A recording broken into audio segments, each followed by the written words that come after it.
late at night. Damn it, Liz, can I have another bottle of water? Beer works too. Apparently Jesus intercepted Liz between the side of the stage.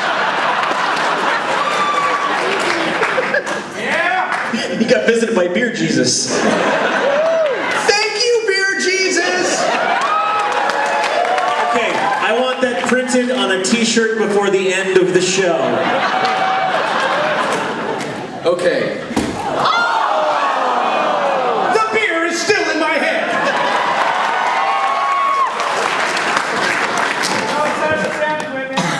The aristocrats.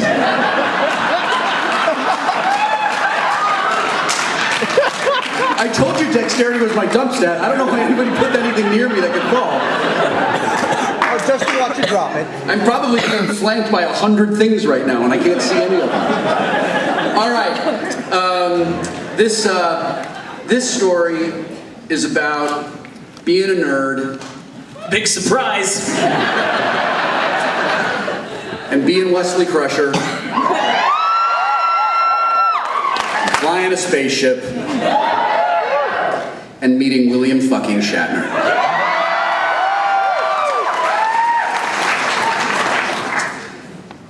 I first met William Shatner on the set of Star Trek V in 1988. I was 16 and had been working on Next Generation for 2 years at the time. We were enjoying some success with our show, and I was very proud of the work I was doing. When I found out that the original series cast was going to be working next door to us for 2 months, I was beside myself.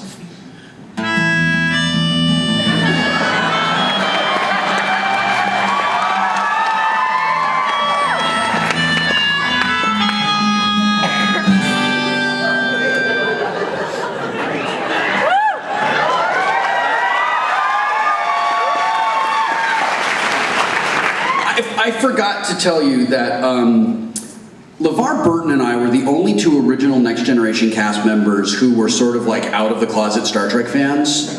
We were really big Star Trek fans. When I was a kid, when we would play on the Juggle Gym at lunch at school, I always wanted to be Mr. Spock. And I know, right? In fact, today when we were sound checking, we made up a song all about Pon farr and we sang it, and it was awesome. So it cannot be recreated for another 7 years, I'm sorry.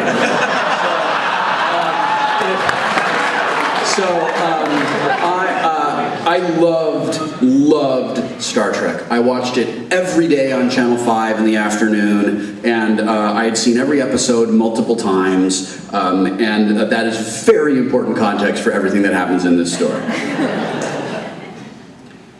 So get in your time machine, and just go back to the beginning of the story, and now rejoin me. Thank you everyone who was in the time machine for coming back. We're going to continue. Gene Roddenberry was still heavily involved with the production of Next Generation back then, and he and I were good friends. When I'd pass by his door, it was not uncommon for him to throw an executive out of his office and invite me in for a visit. He knew that I was a fan of the original series, and he knew that I was more than a little intimidated by these actors. He offered several times to make introductions, but I always declined. If I was going to meet these legends of science fiction, I was going to do it on my own terms. For weeks, I tried to get up the nerve to introduce myself.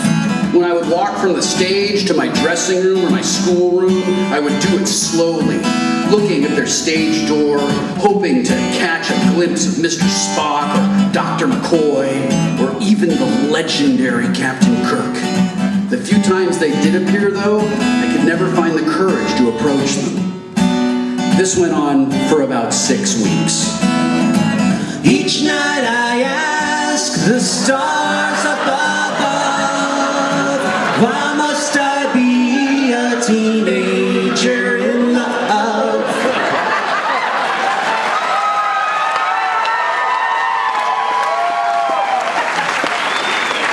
Word got around the set that I was too chicken to introduce myself to the original series actors. It became something of a joke, and the crew began to give me some good-natured ribbing about my reluctance. Next Generation was immensely popular at the time, and I was still riding high on the success of Stand By Me. They couldn't understand why I was so intimidated by these actors. My face was splashed across the cover of every teen magazine in print. I was a Trekkie, and I could have met Captain Kirk, Mr. Spock, and Dr. McCoy. Do the math, crew of Star Trek from 1988.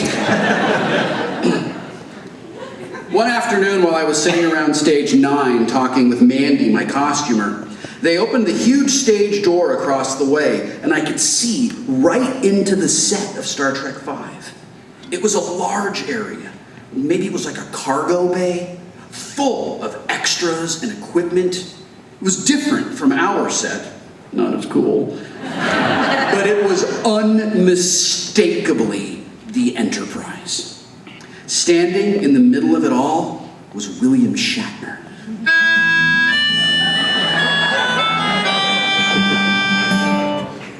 He held a script open like it was some kind of holy book. The way he gestured with his hands, I could tell that he was setting up a shot and discussing it with the camera crew. I waited for that familiar rush of nerves, but it didn't come. Seeing him as a director and not as Captain Kirk put me at ease. This was my moment. I knew that if I didn't walk over right then and introduce myself, I would never do it. I was wearing that gray acting ensign spacesuit. That's unfortunate. No, the opposite of that.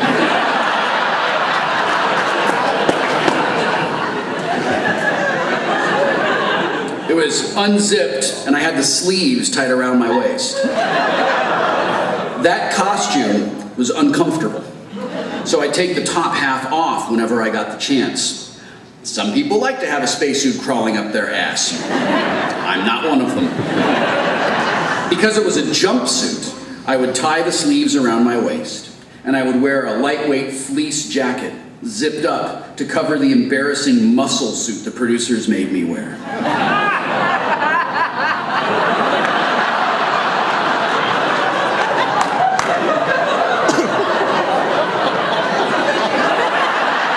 We all wore those muscle suits. All of us. Even Michael Dorn, even Riker, even Sir Bald Guy. But I think I was the most traumatized by it.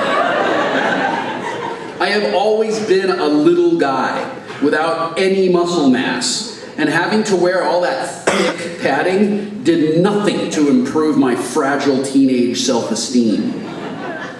I turned to Mandy and I took off my fleece. I asked her to zip up my spacesuit and fasten the collar.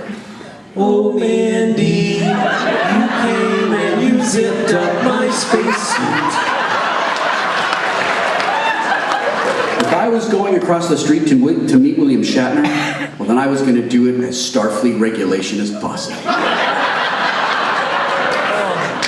She made sure my costume looked good enough for camera and wished me good luck. I got a high five from one of the Teamsters as I confidently strolled across the street and into the cargo bay of the Enterprise 1701A.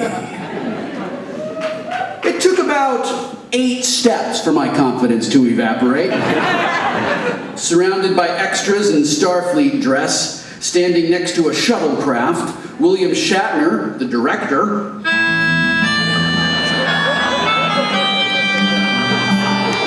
was immediately transformed into Captain Kirk, intergalactic legend.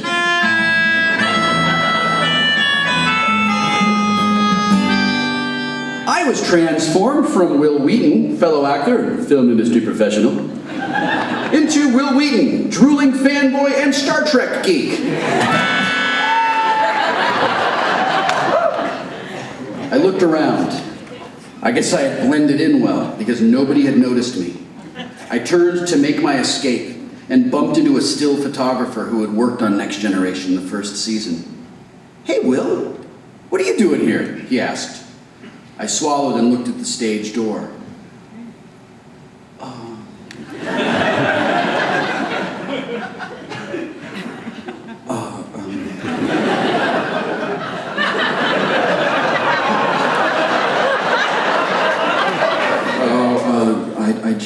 I came over to look around and stuff. I shuffled my feet and began to move back toward the familiarity of my own spaceship.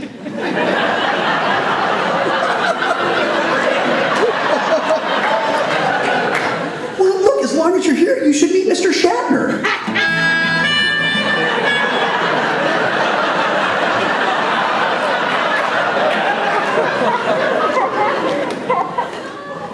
Mr. Shatner? Who's Mr. Shatner? Is he one of the Starfleet officers talking to Captain Kirk? He turned to Captain Kirk and he called out, "Hey, Bill, come here a second." My heart began to pound as he turned toward us. Captain Kirk looked right at me. I froze. He gave his book to someone and began to walk in our direction. I involuntarily straightened my back and sucked in my stomach. My muscle suit felt tight and awkward around my arms and chest. A couple of seconds later, he was standing next to us. He was about my height. He was a little heavier than he looked on television. A little rummier, too.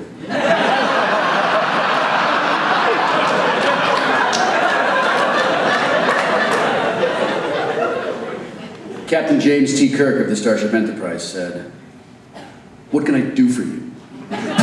Did you ever know that you're my hero? You're everything I wish I could be.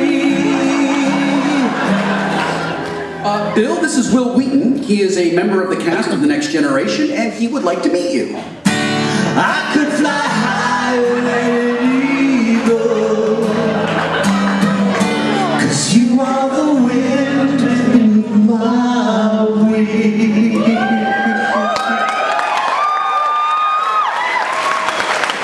Captain Kirk looked at me for a long time. "So you're the kid on that show?" My throat and my mouth were dry. It gets worse.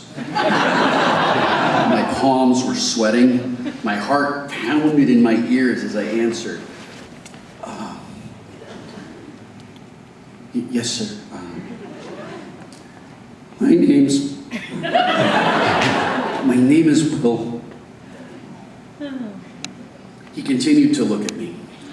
I carefully wiped my hand on the hip of my spacesuit, and I extended it.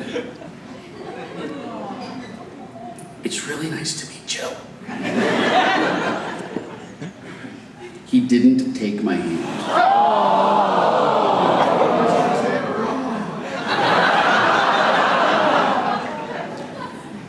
"What is that, your spacesuit?" He made a sound that was somewhere between a laugh and a cough. "Oh, this?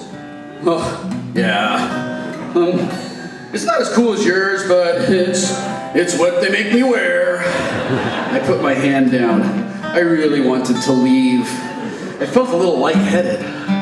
Why wouldn't Captain Kirk shake my hand? And why didn't he like my spacesuit? I mean, I hated my fucking spacesuit. Maybe he could see the fake muscles. Maybe he didn't like the color. Gray's lame. Nobody else wears gray. I became hyper aware of the spandex clinging to my body and crawling up my butt. I longed for the comfort, the safety of my fleece jacket. "Well," he said. Oh my God, he asked me a question and I missed it. "Excuse me?" I replied. I said, "What is it you do over there?" "Oh, well, I'm an acting ensign. Sometimes I get to pilot the ship." Maybe he'd be impressed that I'd already logged several hours at the helm of the Enterprise team. And I wasn't even 16 yet. Ride the transporter, Starfleet stuff. Well, I'd never let a kid come onto my bridge. He turned and walked away. But I'm a creep. I'm a widow. What the hell am I doing here?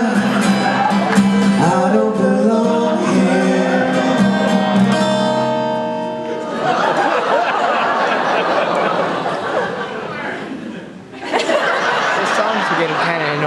Captain James Tiberius Kirk of the Starship Enterprise, the only person in Starfleet to ever defeat the Kobayashi Maru, the man behind the Corbomite maneuver, the man who took the Enterprise to the Genesis planet to return Spock's Katra, the man who I admired since I was 8 years old, was immediately transformed into William fucking Shatner. Did you ever know that you're an asshole?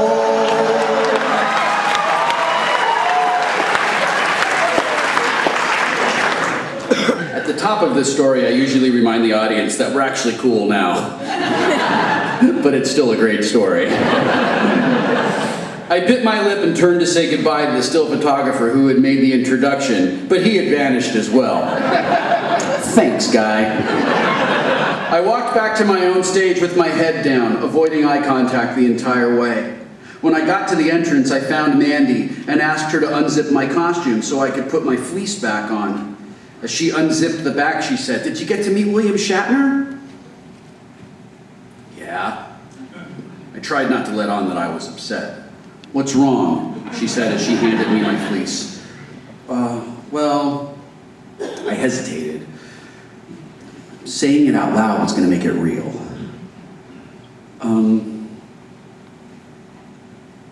He was really a dick to me. Oh, Mandy, turns out that Bill Shatner's a dickhead. Her eyes widened and she gasped. "What? Why? What happened?" I fought back tears and recounted our introduction. "What an asshole," she said. "Oh, I'm so sorry." I nodded my head and she gave me a hug. I drew a deep breath, shrugged my shoulders, and walked back to my trailer where I sat down and cried. I had spent weeks getting up the courage to meet this guy. In less than 5 minutes, in less than 20 words, he had insulted and humiliated me. He had reduced me from peer to peon. I'd worn my stupid costume that I hated, thinking it would matter to him, and he'd made fun of it. 15 minutes later, an assistant director knocked on my door and told me that they were ready for me on the set. I stood up, wiped off my face, and walked into the stage. I took my seat on the bridge of the Enterprise D, next to Brent Spiner. "I heard about Shatner," Brent said.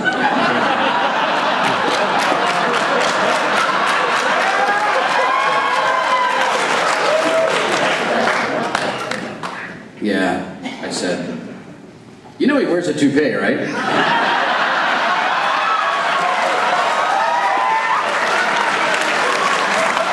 I giggled. "No, I didn't know that." "Oh, yeah, he's balder than old Baldy up there." He tossed a gold thumb over his shoulder at Patrick. I giggled some more as the stored up adrenaline coursed through my veins. "Boy, that's pretty bald." Brent put his hands up on his console. The first AD said, "This will be picture," and we all focused. "Picture is up, very quiet. Roll camera." The director said, "Action." Patrick entered from his ready room and walked to the captain's chair. "Mr. Crusher, take us out of orbit and lay in a course for the Ramata system, Warp 6. "Aye, sir." My fingers danced across the con. "Course laid in, sir." "Make it so, Mr. Crusher." The camera creaked back on the dolly track as the Enterprise D went to warp speed.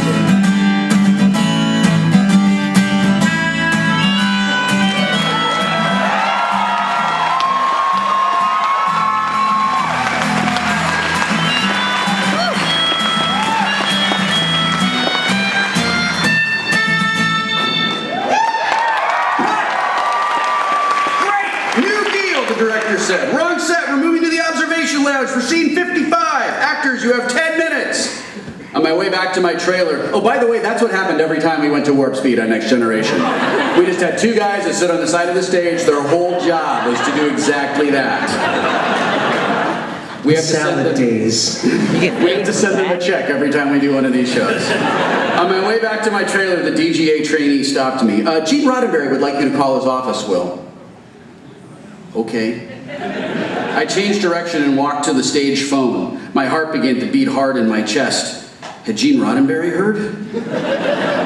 William fucking Shatner had known Gene for 10 years, 20 years, over 20 years. If Gene knew that I'd upset him, maybe Gene was going to be upset at me too.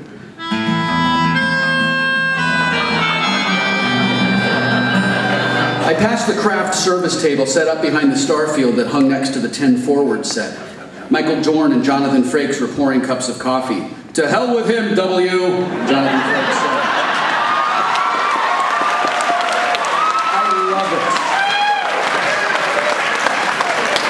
Love it when he calls me W. To hell with who, Michael Dorn said. Shatner took a shit all over the teen idol, Jonathan told. Who is Michael Dorn?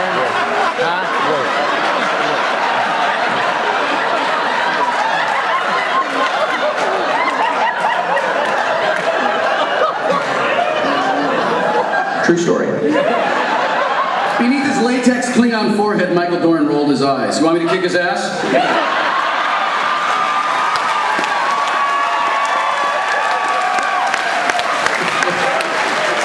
No, that's okay. Thank you, though. I've got your back.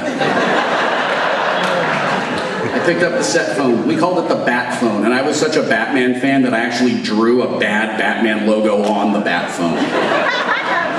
As far as I know, it's still there. I dialed Gene's office and I told his secretary that I was returning Gene's call. He's expecting you, just a second. There were 2 clicks. And Gene's soft, gentle, friendly voice was in my ear. Hi, Will. How are you?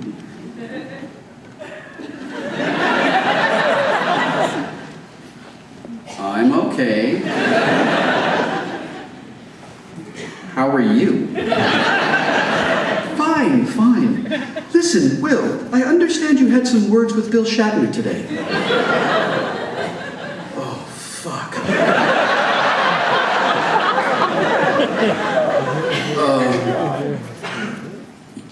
Yeah, he said. Will, Bill Shatner is an ass.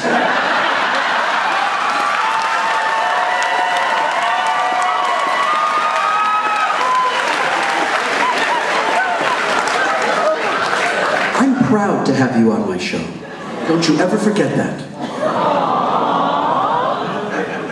Did he just say William fucking Shatner was an ass? I'm a rocket man.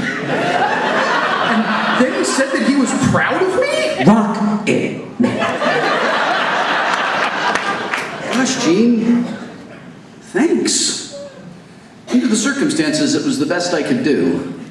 Come by my office soon, okay? Okay. See you then. He hung up. I began to feel better. Although a childhood hero had kicked me square in the nuts, a bunch of people who I cared about and respected had all made efforts to put it into perspective for me. I felt loved and I felt protected. The next day when I got to work, there was an envelope on my dressing room table. It was addressed to Master Wil Wheaton. It was from the office of William Shatner.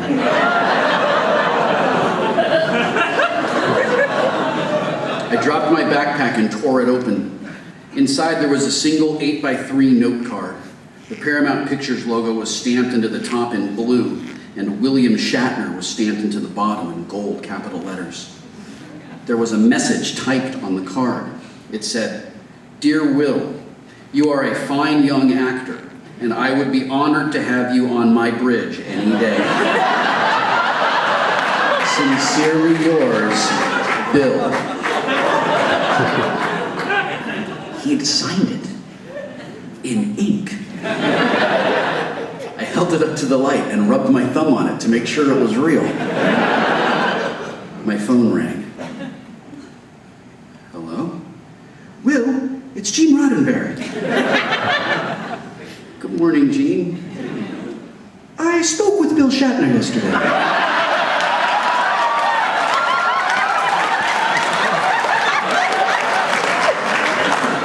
He should be dropping off a note for you today.